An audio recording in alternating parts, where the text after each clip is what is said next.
Guys welcome back to just word.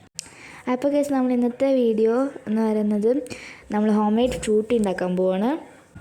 അപ്പോൾ ഇതിൻ്റെ main ingredients എന്ന് പറയുന്നത് പച്ചമാങ്ങയും ബത്തമാങ്ങയും ആവശ്യത്തിന് അത്രയുള്ള പഞ്ചസാരയും പിന്നെ ലെമണുമാണ്. അപ്പോൾ ഇതാ നമ്മളിപ്പം മാങ്ങ മുറിച്ചിടാണ്. ഒരു മാങ്ങ മീൻസ് ഞങ്ങളിപ്പോൾ ഒരു മാങ്ങ എടുക്കുന്നത്, അതേ ഒരു മാങ്ങക്ക് പകുതി പച്ചമാങ്ങ മതി. ഇപ്പോൾ ഇതാ ഒരു ഗ്ലാസ് നമ്മൾ വെള്ളം ഒഴിക്കുകയാണ്. പിന്നെ ആവശ്യത്തിന് പഞ്ചസാര ഇപ്പം കുറച്ചിടുക. അത് കഴിഞ്ഞിട്ട് ഇത് പോരെങ്കിൽ നമുക്ക് അവസാനം എല്ലാം സെറ്റാക്കിയിട്ട് പഞ്ചസാരൻ്റെ സിറപ്പ് ഉണ്ടാക്കിയിട്ട് ഒഴിക്കാം എന്നാണ്. അപ്പോൾ അത് നമ്മൾ മിക്സി ഇട്ട് അരയ്ക്കണതാണ്, മീൻസ് ഇതിൻ്റെ പൾപ്പൊക്കെ വേണ്ടിയിട്ട്. നമ്മളിപ്പോൾ മിക്സി ഇട്ട് അരച്ചതിന് ശേഷം അതിൻ്റെ നാരൊക്കെ ഉണ്ടാകത്തില്ല, അത് നമ്മൾ അരച്ചിട്ട് നാരൊക്കെ പോക്കിയിട്ട് വേണം ബാക്കി കുറച്ച് നമുക്ക് ആവശ്യത്തിന് അത്രയുള്ള വെള്ളം ഒഴിക്കാം.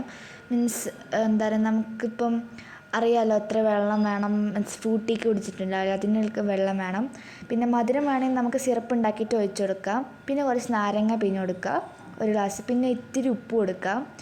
സോ അതാണ് നമ്മളിപ്പോൾ ഫ്രൂട്ട് റെഡി ആയിട്ടുണ്ട്. അപ്പോൾ ഞങ്ങൾ ഇപ്പോൾ അതിക്ക് ഫ്രൂട്ട് ടേസ്റ്റ് ഒന്ന് കൊടുത്താൽ നമുക്ക് അവനാണ് ചോദിക്കുക എങ്ങനെ ഉണ്ടായിരുന്നു ഫ്രൂട്ടി എന്ന്. Super taste, super. അപ്പോൾ അവൻ നല്ല ഇഷ്ടപ്പെട്ടു. അതിനുശേഷം ഞാനും ടേസ്റ്റ് നോക്കി, എനിക്ക് വളരെ ഇഷ്ടപ്പെട്ടു, നല്ല ടേസ്റ്റ് ഉണ്ടായിരുന്നു. നമ്മൾ കറക്റ്റ് ഒരു ഫ്രൂട്ടീൻ്റെ ടേസ്റ്റും ലൈക്ക് മധുരമൊക്കെ അതിന് കറക്റ്റ് ആയിരുന്നു വന്നത്. സോ നമ്മൾ ഇന്നത്തെ വീഡിയോയിൽ ഈ വീഡിയോ ഇഷ്ടപ്പെടുമെങ്കിൽ like, share and subscribe. Thanks for watching.